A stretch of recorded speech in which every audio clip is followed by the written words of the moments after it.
So the doctor really thinks she needs to go to an institution? I mean, does she need to go? Did he even examine her? Dr. Burke says she may be brain damaged, slightly. Brain damaged. I told him he was slightly incompetent. Someday soon I'd hope he'd be slightly dead. That's why he's so eager to put her away. He's afraid of a malpractice suit. I told him I'm considerate and irresponsible shithead. Well, why did he write her so many prescriptions? I mean, doesn't he know? No, it's not just him. She has got a doctor in every port. Here's how she does it. She goes to the doctor for back spasms, and he writes her a prescription. Then a day or two later, she goes back, says she lost the pills. He writes her another one. Then she pulls a muscle, more pills. Then the dosage is wrong, more pills, over and over and over until she makes one too many trips, and he says, I'm not writing you any more prescriptions. And then she pulls out a sheaf of prescription receipts and says, I'll go to the AMA and have your ass in court for overprescribing me.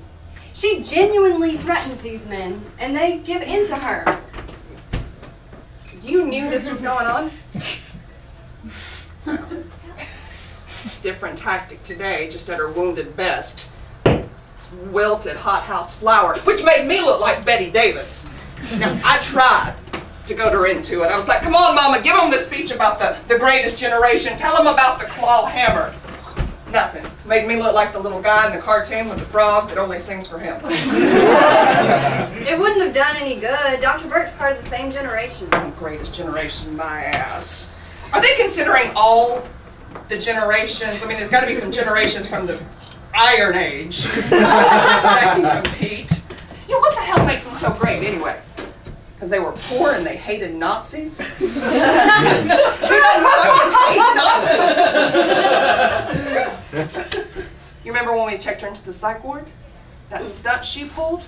Which time? Oh, I wasn't there. No. Big speech. Honey, she's getting clean. This sacrifice that she is making for her family. She's been a bad family member, right. So she wants to prove that she's right. She smuggled Darvocet into the psych ward. In her vagina. There's your greatest generation. She made this whole speech to us when she's got a bottle of pills clenched in her cooch, for God's sake. Oh my God, I have not heard this story. Did you just say cooch? The phrase mom's pussy seems a little gauche. And you're a little more comfortable with cooch, are you? I'm sorry, what word would you like me to use to describe our mother's vagina? I don't know, but cooch?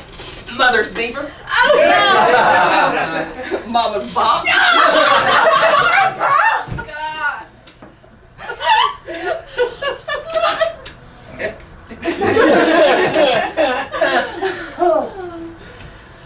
Well, I'm sorry about you and Bill. Me too, Barb. If I had my way, you never would have known. Think it's a temporary thing? No, we've been married a long time. Who knows? Well, that's one thing about Mom and Dad. You gotta tip your cap to anyone who can stay married that long. Karen, he killed himself. Yeah, but still.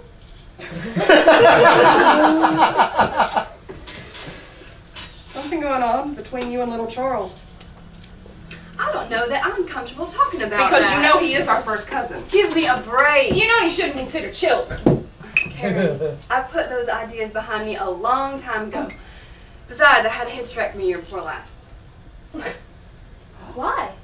Cervical cancer. I didn't know that. Neither did I. Didn't tell anyone except Charles. That's when things started between him and me. Why not? Why didn't you tell anyone? And hear those comments from Mom for the rest of my life? She doesn't need any more excuses to treat me like some damaged thing. No, fine. You could have told us. You were going to tell us about you and Bill. That's different. Why? Because it's you? No, because divorce, honey, is an embarrassing public admission of defeat. Cancer's fucking cancer. You can't help it. We are your sisters. We could have given you some comfort. I just don't feel that connection very keenly. Well, I feel very connected to both of you. We never see you. You're never here. You haven't been here for God knows how long. But I still feel that connection.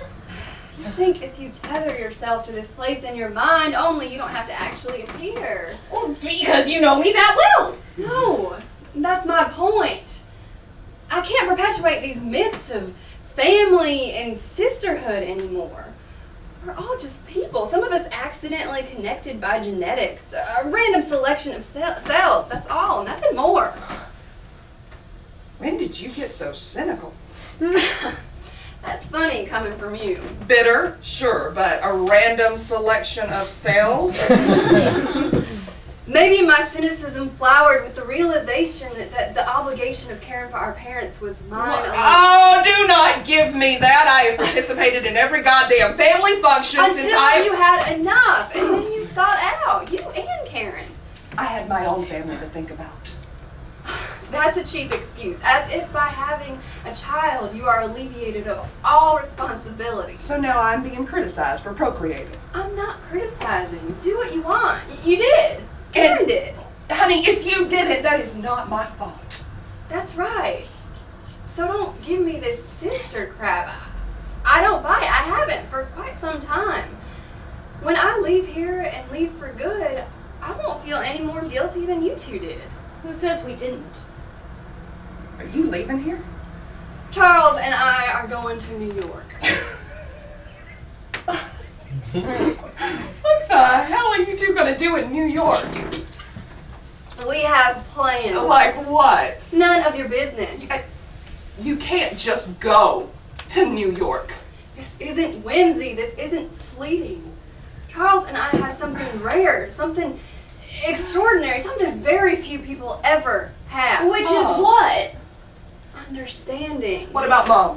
What about her? You just comfortable leaving her here? Are you? You think it was bad when Dad was alive. What's it going to be like now? You can't imagine the cumulative effect of a month after a year, after many years. And even if you could, it would only be for yourself, the favorite. Oh, Christ. Mama gave me that shit the other day about Dad being his favorite. Well, that's not true. You weren't his favorite. I was his favorite. Well, thanks, Ivy. What? Good God, Barbara. You don't think so? I've lived my life by that standard. No. Mama said Daddy was heartbroken when we moved to Boulder. Mom was heartbroken, not Dad. She thought you left to get away from her. Well, if you were Daddy's favorite, you must take his suicide kind of personally. Daddy killed himself for his own reasons. Yeah, what were those reasons? I won't presume. Aren't you angry with him? He is accountable to no one but himself. If he's better off now, which I don't doubt he is, who are we to begrudge him? His daughters? Yeah! And I'm fucking furious, the selfish son of a bitch. I mean, his silence, his melancholy. I mean, he could have, for us, for all of us, he could have helped us, included us, talked to us. What if you didn't like what you heard? What if the truth of the matter is that Beverly Weston never liked you, never liked any of us? That he never had any real feelings for any of his children? It's not true. Well, how do you know?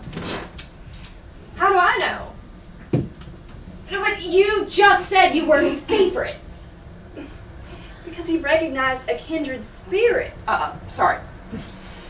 Your little theory, accidental genetics, it doesn't fly. Not with me. No. See, I believe he had a greater responsibility to something greater than himself. Oh, we all do. Good luck with that. I just can't believe your worldview is that dark. You live in Florida. When are you and little Charles leaving? Weeks, not days. You gonna tell Mom?